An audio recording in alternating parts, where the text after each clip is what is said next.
Hello, everyone. Welcome to this week's episode of Catholic ReCon Testimonies from Reverts and Converts. I'm your host, Eddie Trask. Please subscribe and please tell others to share their stories, their conversion stories. I would greatly appreciate it.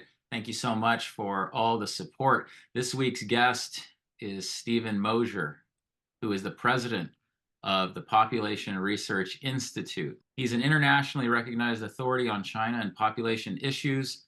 As well as an acclaimed author and speaker, he's worked tirelessly since 1979 to fight coercive population control programs and has helped thousands of women and families worldwide over the years. In 1979, Steven was the first American social scientist to visit mainland China. He was invited there by the Chinese government, where he had access to government documents and actually witnessed women being forced to have abortions under the new one-child policy. Mr. Mosher was a pro-choice atheist at the time, and I'm not going to finish that sentence. We're going to get into his story, and he's written a number of fantastic books here and has appeared on every broadcast you can think of. He and his wife, Vera, have 9 children. Thank you so much, Steven, for being on this program. I really appreciate it. Well, good to be here with you today. So, how were you raised? Let's start there. How was I raised? Well, I was raised by a non-practicing Catholic father and a non-practicing Protestant mother. So I was basically raised in the 1950s by the culture. And, the culture wasn't half bad in the 1950s relative to the present day, right? We didn't put smartphones in the hands of 10-year-old children and allow them to be, have their morals corrupted online the way we do now. Some people do. But nonetheless, I was raised in a kind of secular household. Now, thanks be to God, I had a couple of doting grandmothers, one of whom, I think when I was about 6, made sure I went to a few months of catechism. That didn't last very long, but I still have memories of the nuns and their habits buried deep somewhere in my brain. And my other grandmother was a member of the Church of the Nazarene. She used to take me to her little church where Brother John would give hour-long sermons while my grandfather sat in the pickup outside. So I did get some exposure to Christianity. And then when I was 12 years old, the Lutherans built a church about a mile from my house. Now, they built the church in the right way, Eddie, because the first thing they did was they raised a cross into the sky. And I was drawn to the cross. My heart was drawn to the cross. And I said to my mother, somewhat surprising her, I'd really like to go to that church. It was called Hope Lutheran Church. And so God love her, she took me every Sunday and dropped me off. And before long, she was going, and my 2 younger sisters were going. My father never did, but so that was I was a Lutheran in high school. I was a member of the choir. I was actually an altar boy in the Lutheran Church when the Lutheran Church still had such things. They don't today. And then I went to college. Well, that was the end of that. My goodness. The colleges are the high temples of secular humanism of our age. I mean, they promote a religion. Let's be clear about that. If you're promoting a complete worldview, which the secular colleges and universities do, then you're promoting an all-encompassing view of man and God and the state, and you're answering all those questions in the same way religion does. So let's call it a quasi-religion. And the religion, of course, at the university is one of, I went through and I almost got a PhD in biological oceanography. So in the sciences, the religion was kind of a scientism. We thought that mankind could solve all of its problems all by itself, just by using the scientific method. And of course, the culture at large had by then degenerated into moral relativism and situational ethics and so forth. So that's what I became. And it didn't get any better when I was commissioned in the U.S. Navy. Didn't get any worse, but I was sent off to Japan, and where I lived for several years, learned Japanese, and became fascinated with Oriental culture, which is why in 1976, by then an atheist for all practical purposes, I decided to resign my commission and go to the Chinese University of Hong Kong and study Chinese. And so I did. I went there and enrolled in the Chinese language program, learned both Mandarin, the national language of China, and Cantonese, the language of Hong Kong and the neighboring provinces of Guangdong, Canton, and Guangxi. So, and then from there, I went to Stanford University and majored in Chinese studies. I was fascinated with the Orient, and had the great good fortune, I thought at the time, to be selected to be the first American social scientist on the ground in China. Now, this was in 1979. We had just normalized diplomatic relations with China. No one had been doing social science research in China for 30 years, since the communist revolution had succeeded in 1949. So there I was, not 30 years old, selected to be the first American social scientist on the ground in China. Why? Because I had the language and a lot of the other people didn't. I'd just been in Hong Kong. I spoke Cantonese, and I applied to go to Canton province to do my research. But I went there again, not really believing in anything, bound on what I hoped would be a tenure track position as a professor at Stanford University. I was already teaching at the University of California at Berkeley. And so I arrived in China. And thank goodness for that year in China, because it taught me so many things. First of all, it taught me that communism is a terrible way to try to organize a society. And I came by that conclusion, of course, by listening to the villagers themselves, who complained. Once they got to know me and trust me, they complained bitterly about their lives. They said, before the revolution, we actually were better off. We're now worse off after the revolution. That was 30 years under Mao Zedong and the Chinese Communist Party. They said before the revolution, we used to be able to sell our products. They grew fish in fish ponds and sugar cane, and they raised silkworms. We used to be able to sell our products down the river to Hong Kong and make a healthy profit. Now the state confiscates it from us at very low prices, and then the state makes the profit and we're left with nothing. And then the one-child policy began. And I have to say that I was so embedded in the village by then that when the one-child policy began on March 8th of 1980, the local Communist Party secretary, who'd become a friend of mine, came over to my house waving a Communist Party directive, and he said, "There's a new directive that's come down. I thought you'd like to see this." Well, of course I did. I wanted to see all the Communist Party directives I could get my hands on. And this one was remarkable. This one said that that the population of Canton province was growing too fast, and that the Communist Party was going to pull out all the stops to stop the population from increasing more than 1% in the year 1980. And this was March. And I said, well, Mr. Party Secretary, that it's March and it takes 9 months to conceive a child, so that all the babies who are going to be born in 1980 have already been conceived. He said, yes, we're going to do a house-to-house survey of the village. We're going to find out all the women who are pregnant. If they're pregnant with a second, third, fourth child or higher order child, they're going to have to go in and get an abortion. And that's exactly what he did. And I went with these women as they were arrested for the crime of being pregnant and taken miles away down the road to the commune headquarters, where they were locked up, and literally locked up, put under guard, forced to stay there, subjected to morning to night brainwashing sessions. They call them study sessions, but they were really brainwashing sessions where senior male cadres would get up and yell at these young, frightened mothers, most of them in their early 20s, mid-20s, late 20s, and say, you there are not going to be allowed to have the child you're carrying. For the good of the state, for the good of the commune, for the good of the country, you have to get an abortion. And they all did. They all did. The pressure kept increasing until every last one of them went in under escort to the local medical center to get an abortion. I went with them as they were taken off to the local clinic for that abortion. I saw them given lethal injections into the womb. These were women who were 6, 7, 8, and even 9 months pregnant. Lethal injections into the womb to kill the baby.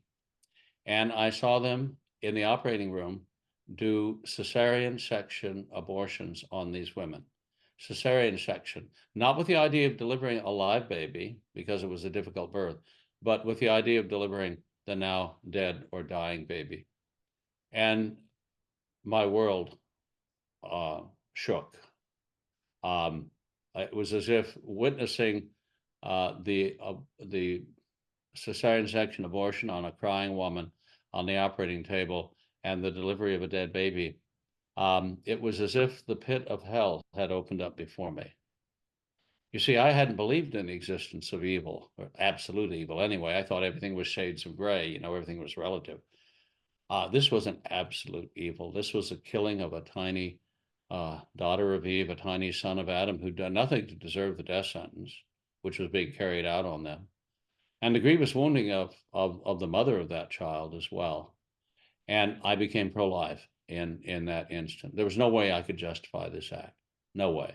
You can talk all day about overpopulation. Of course, we know now that we have an underpopulation problem, and we have a looming problem of the population of the world crashing, not exploding. But at the time, the myth of overpopulation was in the air. And I thought, there's no way this is justified. I rejected this evil. And it also forced me to consider whether or not good existed. Because you see, if such a great evil can exist, then either one of two things has to be true. If such a great evil can exist, then the universe is mad and nothing makes any sense. And the other possibility, of course, is that if such a great evil can exist, there must be a compensating good to keep things in balance. I didn't want to live in an insane asylum. So I began to seek the good. And of course, I was led to the source of all goodness, who is God himself. And gradually, through a long process, I'm a very slow learner when it comes to some very important things. I found my way into the Catholic Church on a beautiful Easter day in April of 1991. So I've been home at Rome Sweet Home, as my friend Scott Hahn calls it, for the last 33 years, and happy to be here, trying to make up for the sins of my life before my conversion, realizing that every saint has a past and every sinner has a future. Yes. So you said slow learner. So in the 80s, what were you practicing, if anything, when you were on that search for truth? Well, another key point in my conversion, of course, was when I met my wife, Vera, who was a cradle Catholic. Mm. And she was very firm in her faith. And there was one particular day early on in our relationship when we had gone to San Luis Obispo, California. And that's the location of one of the old missions that was set up by Father Junipero Serra back in the late 1790s. And it was noon. And the church bells in the mission church rang for Mass. And my wife grabbed me by the hand and said, "Let's go to Mass." I didn't have a chance to say anything. Before I knew it, I was sitting in the front pew, kneeling beside her. And I must say, I felt at home almost immediately. In part because, I had spent several years in the Lutheran Church, but in part because I think that I was given a sense of welcome. And every Sunday after that, we went to Mass together, and I began going to Mass when I was on trips, giving lectures and so forth. And the other pivotal moment was when a great Benedictine monk by the name of Father Paul Marx called me up on the phone. It must have been 1985, and said, I'd like you to, I understand you have a new book out. I understand your work in China. I'd like you to come to one of my conferences and speak. Well, I wasn't at all sure that I wanted to go hang out with a couple thousand pro-lifers at that point in my life. I mean, I've been taught at Stanford University to keep my distance from such people. But no one else was listening. Literally, I mean, I had been fired from Stanford. My fellow professors, one of them said to me, I think forced abortion in the third trimester of pregnancy is terrible, but it's no worse than the Reagan administration denying federal funding for abortions, as if you could somehow equate the principled refusal to fund the killing of an innocent unborn child with the deliberate forced abortion of a child capable of surviving outside the womb. Obviously, he'd completely lost his moral compass if he ever had one. Another professor said to me, quite honestly, he said, I don't know what to think about your research and writing, he said, but I want to go to China, and the Chinese government has said that nobody from Stanford is going to be allowed in if I'm associated with you. So goodbye. So anyway, Stanford and I parted company. I had tried to go to the National Organization of Women and other women's organizations, thinking these were women who were speaking out for choice. And because Chinese women were being denied a choice, they would obviously stand with me in criticizing the one-child policy and demanding that we stop funding it, we the U.S. stop funding it, and that China call a halt to it. So I went to see the head of the National Organization of Women, Eleanor Schmiel, and showed her pictures of women on the operating table, 9 months pregnant, being given cesarean section abortions, being sterilized subsequently, by the way, so that they couldn't have any more children. And she listened to what I had to say. And at the end of it, she looked at me and she said, well, I'm personally opposed to forced abortion, but after all, China has a population problem. And she showed me the door. And that's when I realized that the whole business about choice is a farce. These people embrace abortion. They embrace death. And they think because they think the world is overpopulated that they can dictate whether or not people in Africa, Asia, and Latin America have children. Those programs still continue, by the way, and you and I are funding them to the tune of, hundreds of millions of dollars a year. So that was the other thing. I went to Father Marx's conference a little bit reluctantly, and especially after he said, I'd like you to come to my conference. I can't afford to pay you, but maybe you can bring some books and sell a few books. It wasn't the best offer I'd ever gotten, but I went nonetheless. And I found myself among the most warm, loving, generous, kind people I had ever met in my life, thousands of them. They were people who were engaged in a struggle for which they would receive no reward in this life, only in the next. And yet they joyfully gave voice to the voiceless.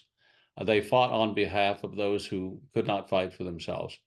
And I was drawn to them. I mean, there was such a contrast between those normal, happy, loving, godly people and the egos at Stanford University, where you have men and women who score very high on standardized tests, but they have no idea the right answers to the real important questions are. They're completely confused about a lot of very important things. So I was drawn to them, and through a combination of exposure at Father Marx's conferences, I later went to work for Father Marx and helped to run the Population Research Institute that he founded, and I'm still doing that today. And the influence of my wife, and the children began to come along, and every child is a gift of God, and every child, I think, brings you closer to God in different ways. And finally, I tried to go through the RCIA program when I was in Virginia in the late 80s at the Heritage Foundation, and I wasn't there long enough to complete it. And then I went back to California, and I was finally settled there in 1990, and I decided the time had come to formally join the church. And the RCIA program in the Archdiocese of Los Angeles and the neighboring diocese of San Bernardino is a very curious program, because it seems almost designed to produce not faithful, believing Catholics, but rather people who are more like social workers, because it's all about social justice. And I was given a catechism in that RCIA class which was called The Way. It was written by a Jesuit, and it was all about capital punishment. It was about the minimum wage. It was about how you could use the government to solve all of society's problems. And there was almost nothing about personal morality. It could barely bring itself, this catechism, so called, it could barely bring itself to mention the Ten Commandments, um, much less talk about abortion, sterilization, and contraception. I'm not sure it was had any of that in there at all. No, it was all about using government run social engineering to create a better world. Now, I'd just been in a country a few years before which had engaged in the most massive social engineering project in human history, right? Chairman Mao Zedong of the Chinese Communist Party was going to create a new socialist man and a new socialist woman in a new China. And all he had done was destroy the economy, destroy the traditional family, destroy traditional culture, and by the way, in the process, kill about 100 million Chinese. So I wasn't at that point a big fan of using the government to try to achieve massive social change, because I think you always cause more problems than you solve in that effort. So what was I to do? Here I was in that catechism class. Here I had a catechism not worthy of the name. I called up Father Marks and I said, Father, I've read through this catechism. And I said, look, if this is all there is to the Catholic faith, I'm not sure I want to take the plunge. And he said, don't do anything hasty. I'll send you a catechism. And he did. He sent me the catechism by Father John Hardin, which before the issuance of the catechism that we now use was probably the best catechism around. I still have it in my library. And I read that catechism from cover to cover, and later met Father Hardin, got to know him, and found here was the substance of the faith. Here was the meat and potatoes of the faith, and it was a complete and worldview, which if everyone practiced it, you see, we would have a civilization of life and love, not because the government forced it on us, but because we of our own free will loved our neighbor as ourselves. That's the way you get to a civilization of life and love, not through government action. So that was the final step. I came into the church. So the influences were recoiling from evil in China, the influence of my wife dragging me into Mass the first time, the influence of Father Marks, and the influence of thousands and thousands upon thousands of good pro-lifers, many of them Catholic, most of them Catholic, that I met over the years of speaking at pro-life conferences around the country. I've spoken, over the past few decades in all 50 states and about 50 or 60 foreign countries. I'm assuming it was natural that as you were learning about the faith to compare it to what you had seen, what you had been learning about, let's say, atheistic worldviews. What were the points that stood out to you in relation to, I guess, how diametrically opposed the two were? Well, if you go to Stanford University, as I did, and get an advanced degree, most of the people you'll meet will think, at least at the professorial level, will think that the universe is nothing more than the random dance of atoms. They're materialist, or they will imagine themselves to be some kind of especially gifted individual and equivalent to some sort of demigod. In other words, they will reify themselves. They will exalt themselves instead of exalting the creator. They reject the idea of a creator. So you've got those two extremes. You've got radical materialism and this radical individualism that purports the individual is the be all and end all. And there's no room in either of those formulations for the faith, really.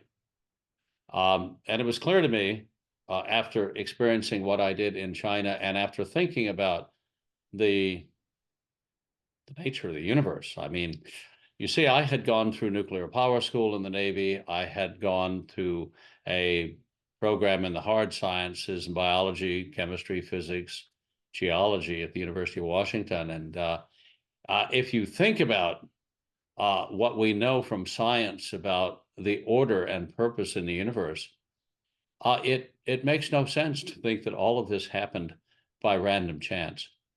It absolutely could not have happened by random chance. All of the fundamental parameters of the universe are fixed in a way to allow um, planet Earth to exist and to allow carbon-based life to exist on planet Earth.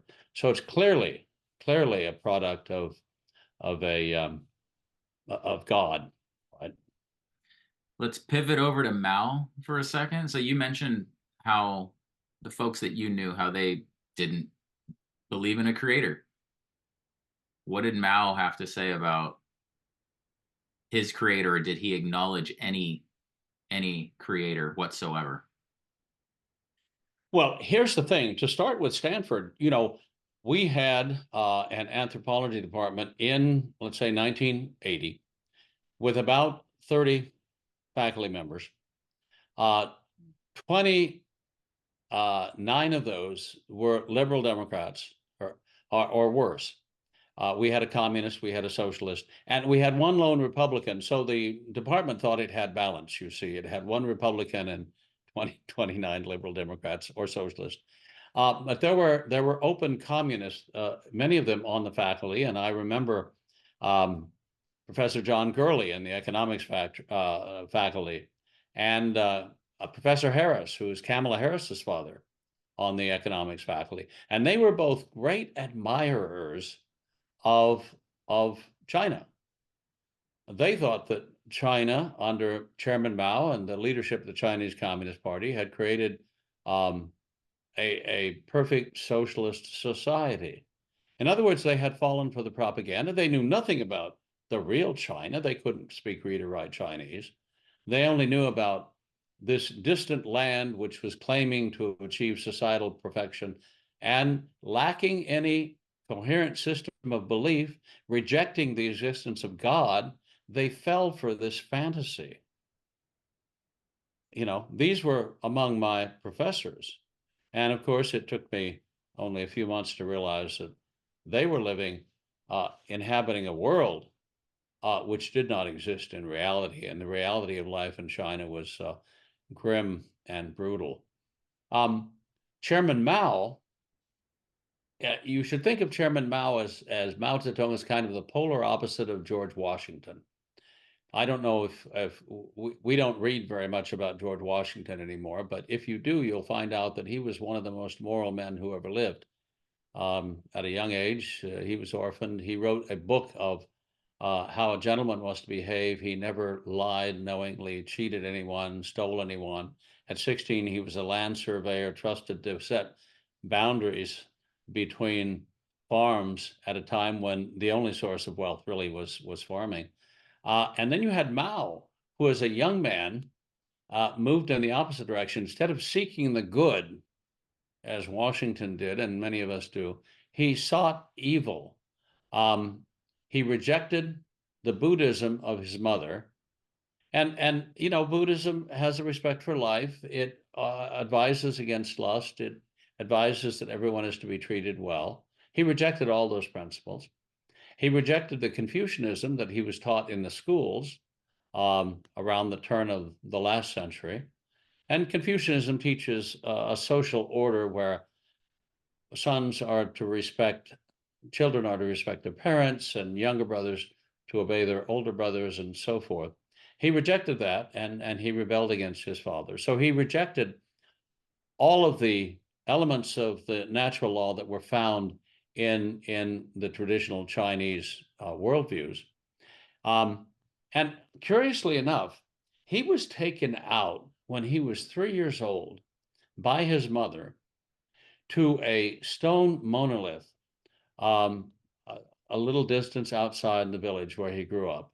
And the monolith, which is about 10 feet high, oddly shaped, had a pool of water at its foot and was thought to be inhabited by a spirit.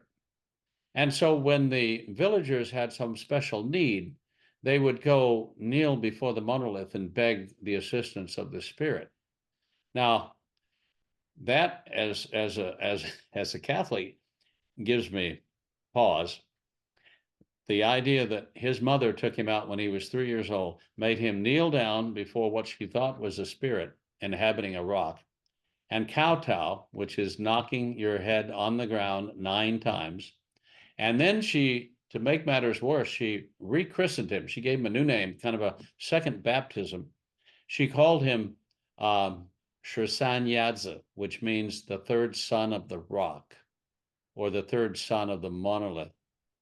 And he was a toddler at the time. And you think, well, how could that have affected him? Well, turns out he was very proud of that moniker. He was very proud of that name. And he often referred to himself in the third person as the third son of the stone. And if there was ever a man who had a heart of stone, it was Mao Zedong. He broke every commandment. In fact, this is what I look at Mao through the lens of the Ten Commandments. And every commandment, this man not only broke, but he delighted in breaking. He rejected God. He said frequently that he was lawless and godless. And of course, those two things go together, don't they? Because if you're godless, you're going to reject the natural, even the natural law that's written in the human heart, and you're going to be lawless as well. He thought that he was a kind of demigod, and he didn't have to obey the rules that were put in place for normal people.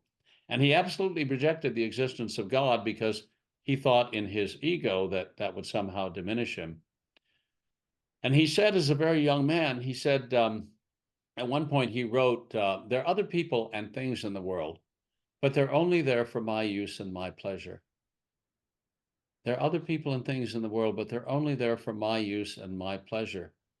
That is to say, other people don't really have any value in themselves. The only value that the other people in China and the world had to Mao was the extent to which he could use them, as if he were some sort of demigod come down from Mount Olympus who was moving humanity around like pieces on a chessboard. And he wantonly sacrificed anyone who stood in his way. He eagerly deceived anyone that he wanted to use. In fact, there's this.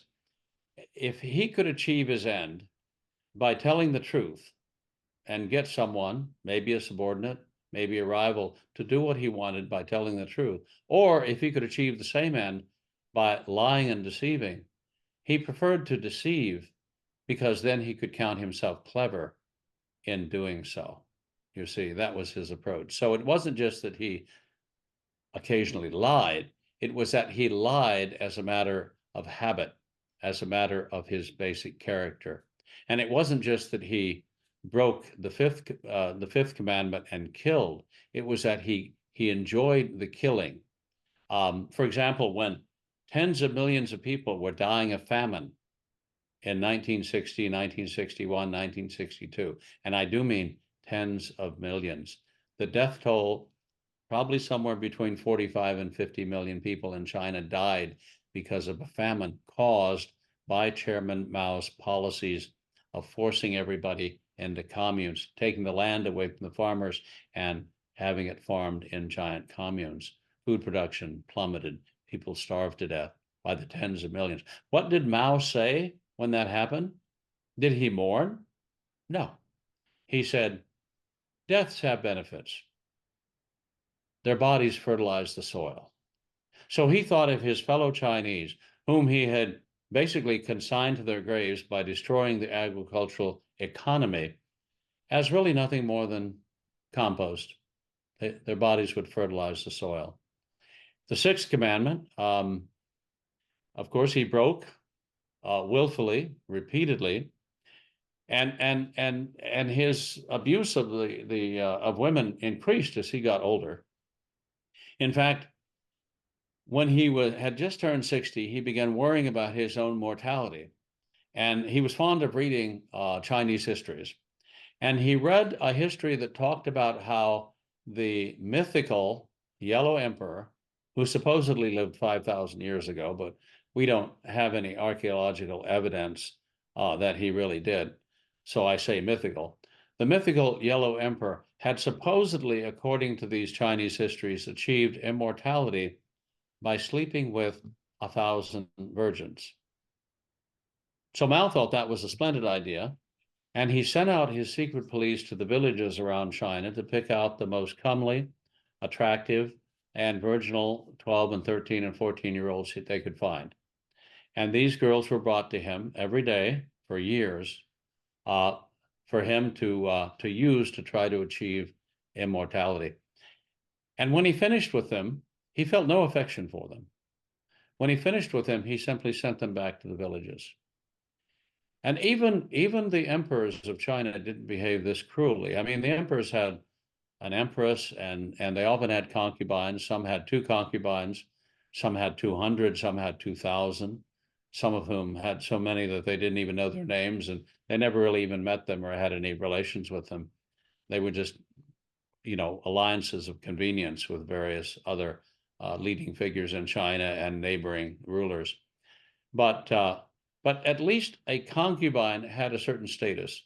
There was a right through which you became a little wife of the emperor. You came into the Forbidden City and you were cared for. You were given food, shelter, clothing, taken care of for the rest of your life, even if the emperor didn't even know who you were, and even if you didn't have any children by the emperor. So that was then. Under Mao, nothing. These girls were simply used and thrown away by the hundreds. That's the 6th commandment. And in terms of thou shalt not steal, I mean, my goodness, he stole the wealth of all of China. Everything in China belonged to him, as everything in China today belongs to Xi Jinping. There are resorts and guest houses, hideaways for the rulers of China scattered throughout the length and breadth of China. He can command, the trains. He can command the airlines. He can command the ships. He commands the entire economy, and he uses whatever portion of it he wishes. So in terms of stealing, he stole basically the property of all of the people of China. And of course, that's communism is not a matter of sharing the wealth equally. Communism is the creation of a power structure that enables the communist elite to enjoy the wealth produced by the vast majority of their fellow citizens. And of course, for the top communist leader to take whatever slice of that wealth he wants. So every commandment, from the first, the 4th commandment, he dishonored his parents. He rejected his father. In fact, later in life, he said his father had died by that time. Later in life, he said his father should have been struggled as a rich peasant, which struggle and torture generally resulted in death. So that was his, he would have he did break the 4th commandment. The 3rd commandment, honor the Sabbath. The only way he never honored any Sabbath, and he wouldn't let the Chinese people honor them either. And he wouldn't even let the Chinese celebrate their traditional feast days during his early years as a rebel leader in the 1930s and 40s.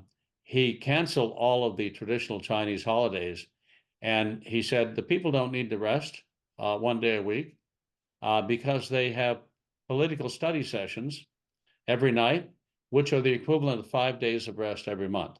In other words, he had them working in the fields all day long for the Communist Party, and then in the evening they would have to sit through 2 or 3 hours of communist lessons, communist propaganda that he considered to be their rest period. So he canceled all the traditional holidays. He did have some use for Catholic churches, however. He always confiscated. The first thing he did when he came to a village which had a Catholic church, as a lot of villages in China used to have, he would confiscate the building, because it was usually the best constructed building in town, and send the priest packing, and steal, of course, the altar vestments and the chalice and anything else of value in the church, and turn the church into his headquarters. That happened countless times during the Chinese Civil War. It's okay.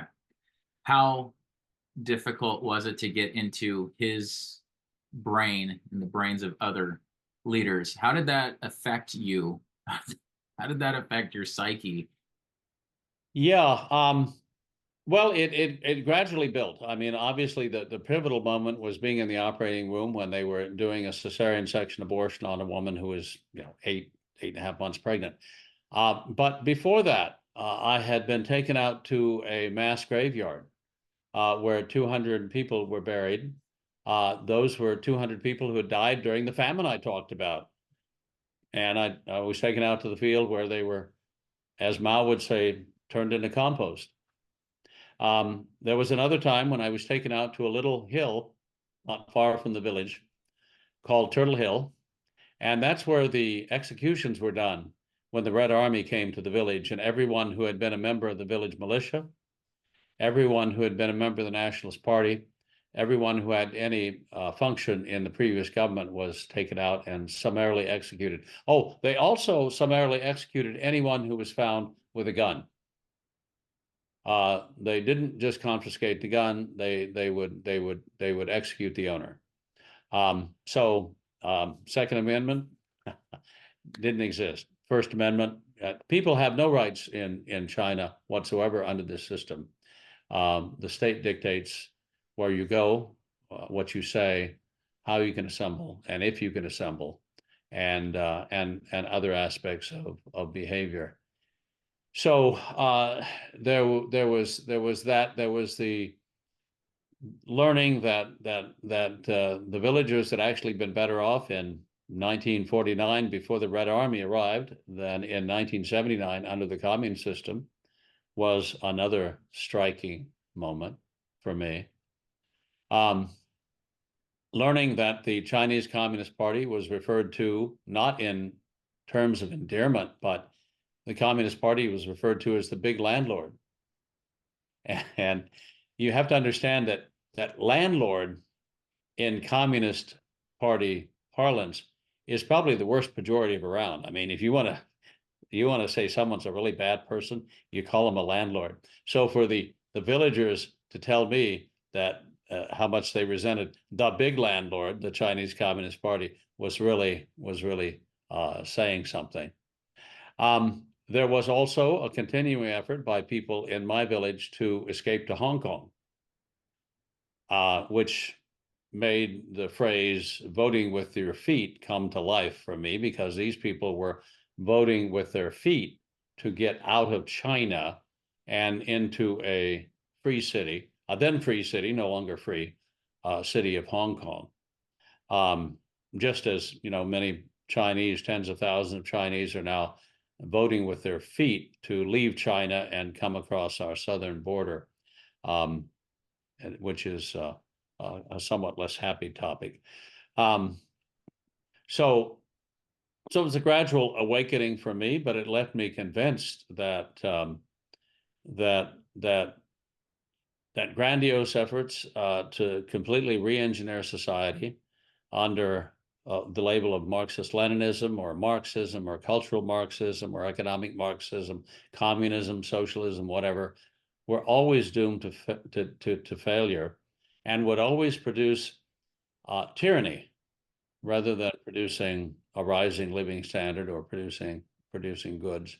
And that's exactly what happened in China, and that is exactly what's happened in every communist country around the world. Russia, Cuba, it's now happening in Venezuela, it happened in Vietnam, North Korea is among the poorest countries on earth. All because communism is a fantasy that we can create, that humanity can create of its own devices, a perfect world that humanity can create by adopting this particular ideology, can create heaven on earth. It's essentially falling for the same trap that was laid by the ancient serpent in the garden for Adam and Eve, who said what? He said, if you eat of the tree of the knowledge of the fruit of good and evil, you will be as gods. And the communist will say, if you simply adopt our ideology, we will create heaven on earth.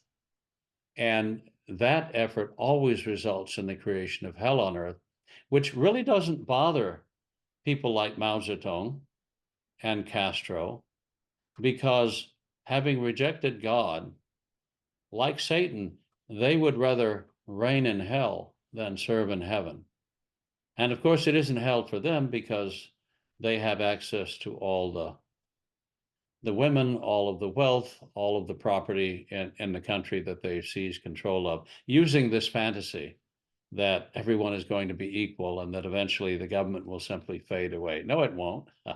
It'll become more and more totalitarian over time until you're isolated in an individual cell of fear, unable to speak or move without fear of the midnight knock on your door. That's exactly where the Chinese people find themselves today. Oh my goodness. Stephen, you know how to articulate that very well. I really appreciate that. And I know a lot of people will appreciate that as well. Okay. What about optimism? What, But there's what, there's always hope. there's There's always always hope. hope. What can you By say the grace, about by the hope? grace of God, we know, as we're fond of saying, we know how the story ends. We know that while some men abuse their free will, other men will use it for its proper purpose, which is to seek the good and find God, and try to create the civilization of life and love that we should be creating. And I would say this, that having seen um, a political system which is absolutely tyrannical and is totalitarian in a way that most Americans can't even imagine. It led me to a great appreciation for the founders of our own country, because I mentioned George Washington earlier, but the founders were a group of brilliant men who were worried about being governed by a distant or even a proximate tyranny. And so they put in place a limited form of government that was to protect the rights of the citizens, the right to freedom of speech, association, freedom of conscience, freedom of religion, freedom from, search and seizure, all of these things. And I believe, having been an anthropologist, having traveled around the world, that our system, which was based on the knowledge that we were all under God and under a Judeo-Christian rule of law, is probably the best that humanity can come up with. And all other systems are inferior to that. But none is so destructive of human life and so disdainful of the value of human beings as communism, as found in China. So it's kind of the polar opposite. And this is not to criticize the Chinese people at all. This is a criticism of the system that has been imposed on them really against their will. There was never any vote held to put communism in place in China. In fact, Mao Zedong, during the Chinese Civil War, promised democracy. Well, of course he did. And as soon as he got in power, he did precisely the opposite of what he had promised. So people in the United States and in other democratic countries need to understand what Winston Churchill said is perfectly true. Churchill said, democracy is the worst form of government, except for all the others.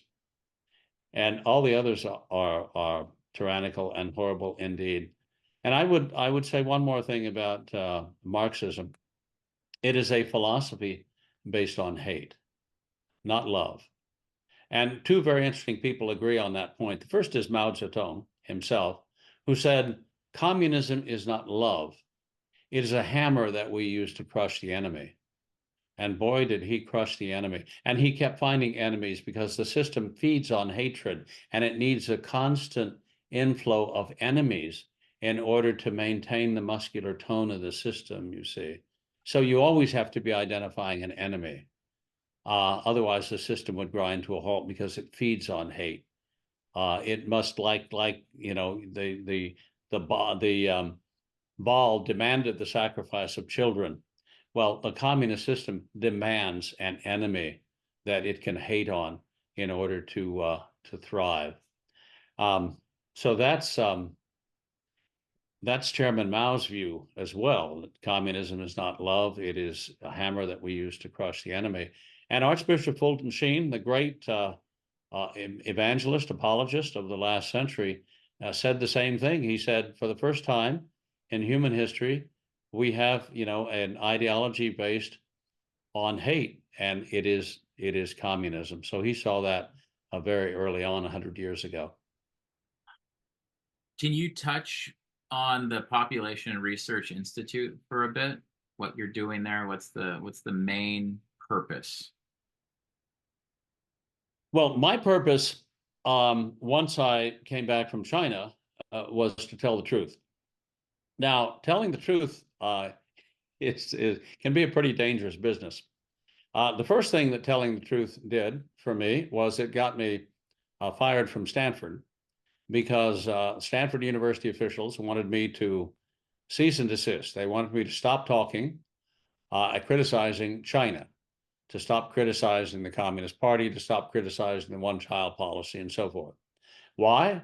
Because they had received a secret communication from the Chinese Communist Party saying that I had not been doing research at all in China. I'd been spying, and now I was writing articles to attack China, and that unless I were punished severely, that no Stanford researcher would ever be welcome in China again.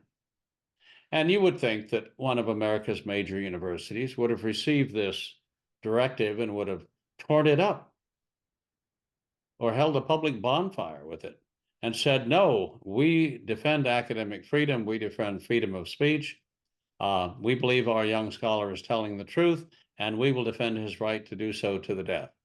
Well, that's not what happened. They asked me to leave. The president of the university in 1985 wrote a letter to me, long letter, that he released to the New York Times the day before he sent it to me, by the way, so he could get good publicity.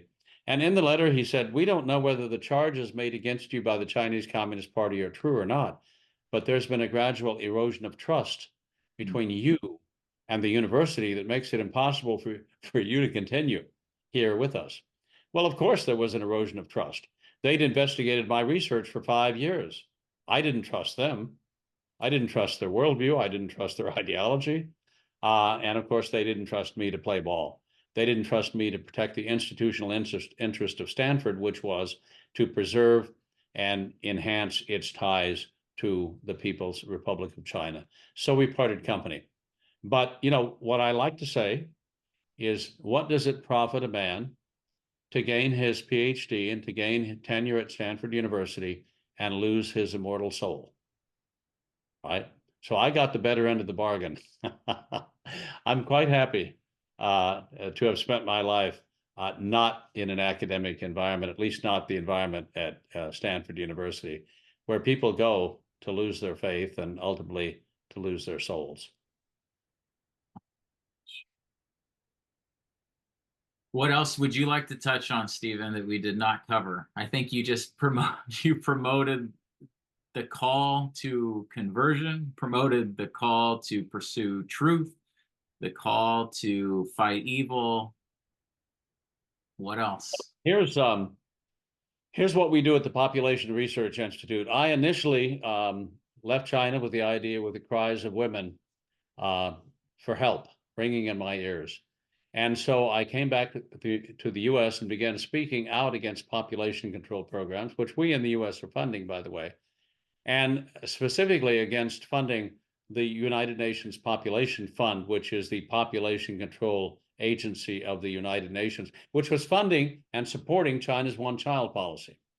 So we were able, by 1985, to cut off funding to the UN Population Fund under Reagan,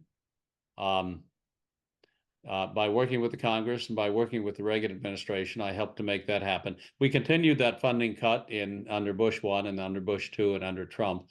In the intervening administrations, of course, we've gone in the other direction.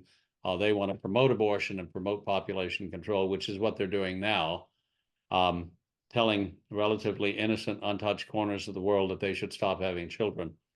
is not my idea of how my foreign aid fund should be spent. So that's what we started out doing at the Population Research Institute, making the argument that babies are blessings and not burdens, that the only future a family has, the only future a nation has, the only future a civilization has, it runs through its children. Demography is destiny, and we need to put in place policies that encourage family formation and higher birth rates, encourage people to have larger families. We talk about the fact that the populations of many countries are now literally dying. China's population is shrinking and has been for the last 5 or 6 years. How do you cause a population decline in the most populous country on Earth? Well, killing 400 million unborn and newborn children will do it, and that's what China did. So I've written books and articles on these topics, on China, on population control. We've also been able to do some good, population research has, in China. We've been able to build a couple of churches. That's no longer possible in the last couple of years because of the crackdown on the Catholic Church in China, but we did in the past build a couple. We started a couple of orphanages, mostly for the little girls who were abandoned by their parents, who were told they could only have one child. They wanted that one child to be a boy. So if they had a little girl, they'd abandon her by the side of the road. Many of those little girls died. Some were found. We started a couple of orphanages. We set up a few safe houses in China for young women who were fleeing forced abortion, so they wouldn't be forced down on the operating table and forced to be aborted the way I had seen when I was in China. So we still have those safe houses today for young women in crisis pregnancy. We've been able to do some good in China. We also send ultrasound machines around the world to Latin America and Africa, to clinics run by nuns or faithful Catholic laity who can't get any funding from the government because they won't do population control. You see, if you won't insert IUDs, give Depo-Provera injections, or contraceptive implants, then you can't get funding from ministries of health in many African countries. And so we give these poorly equipped clinics ultrasound machines that are being used to save babies every day. We just sent another batch over to Africa a little while ago. So, I'm very proud of you must light a candle. You see, I spent a lot of time sort of cursing the darkness of China in our talk today, but you also must light a candle. You must respond to the concrete needs of people, for help as a Catholic. I think that's part and parcel of what we do. Not forgetting that all the while that we are to be evangelizing and proselytizing to spread the faith, to carry out the Great Commission. So that's what we do at the Population Research Institute. I'm proud to have been a part of it for the last quarter century, and I'm very grateful to Father Paul Marks, who went to his reward in 2010 for founding it and for asking me to come and direct it, because my wife and I have been praying that we would be able to get involved in pro-life work full-time. This was in the fall of 1995. And I got a call from Father Paul Marks, whose conferences I'd been speaking at for years by that point in time. And he said, I'd like you to come to work for me and be the head of the Population Research Institute. So we talked for about an hour, and I thought it was all a go. And then he said, and there's one last thing. He said, can you work for free? Well, that's a deal breaker if you've got 6 small children. So I said, no, Father, I can't work for free. But I did leave my position at the Claremont Institute in California and took a pay cut to go to work for this Benedictine monk, who, of course, didn't have children. So he got by with very little, much less than I could get by on. But it was an answer to prayer. And I think my entire life has been an answer to prayer, not just my prayer. But I think my conversion in part, I received the grace of conversion in part because of the little children whose deaths I witnessed in China and on whose behalf I've been working all of these years. I believe that they, I've been working in a very weak human way to save them from death, and I think they've been working in a very powerful supernatural way before the throne of God to help bring me and other people home. So the communion of saints has always been real and alive for me. Wow. Yeah, I think the takeaway of lighting the candle, that's huge. I want to thank you for sharing that because that was heavy. That was really heavy, I know. and yet that is reality. And I really respect everything that you've done, what your wife has done, all those that you've been surrounded with since you responded to this crisis in the late 70s. But yeah, I hope everyone can share this and understand just how powerful that, to Stephen's point, even one candle can be in the midst of all of this. And let's just keep praying for each other, praying for the church, and praying for everyone that is caught up in pure evil. Until next time, take care and God bless.